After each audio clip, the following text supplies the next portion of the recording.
Hi, this is Dr. Bridget Flickinger, and I'm a physician in State College, Pennsylvania, board certified in emergency medicine, working at Mount Nittany Medical Center for the last 17 years. 4 years ago, we established Bloom Medesthetics, which is medical aesthetics practice focusing primarily on injectables, lasers, and weight management. I'm here to tell you about 5 things that women over 40 should know about these weight loss medications, primarily GLP-1s. Let me tell you a little bit about my weight loss journey and weight gain journey. I have 3 boys. I've maybe lost 50 pounds more times than I can count on one hand and gained it all back, of course. I've been on weight loss medications. I have done intermittent fasting. I've had success with all of them, and alas, I gained it all back. So that was my main motivation behind starting Bloom, is to make aging women feel much better about themselves and to help it become sustainable.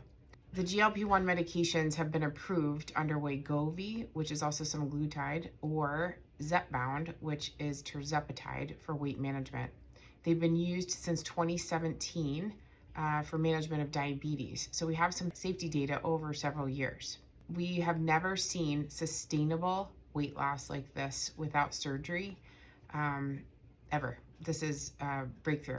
There are some people that are resistant to these medications, but with combination therapy, things go very well. The first thing I think you should know is that you should check your insurance coverage. Some insurance plans do have a rider for weight management, particularly for people with BMIs over 30 or a comorbidity like hypertension, for instance, or hyperlipidemia.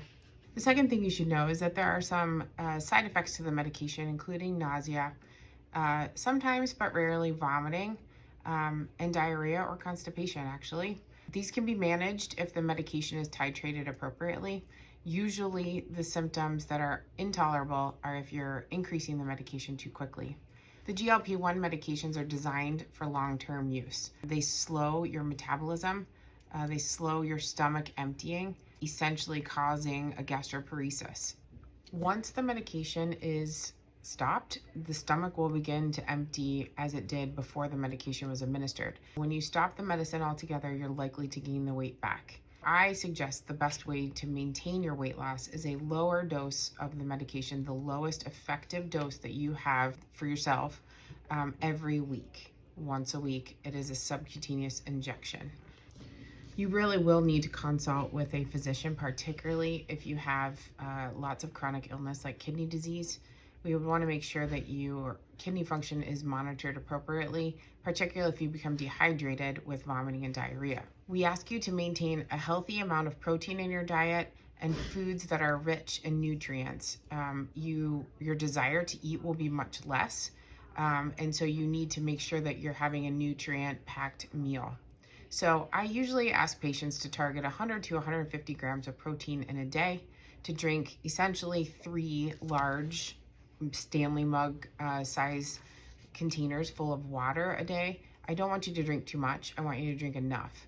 And I ask patients to minimize or exclude NutraSweet from their diets because I think that it causes a metabolism yo-yo, which is not going to be healthy for you in the long run. These are FDA approved medications, Zepbound and Wegovy. There are compounded formulas of these medications available at this time because of the FDA shortages and the vast number of patients that are looking for them. They are expensive to buy, even the FDA approved formulas, and insurance companies are covering less and less of them.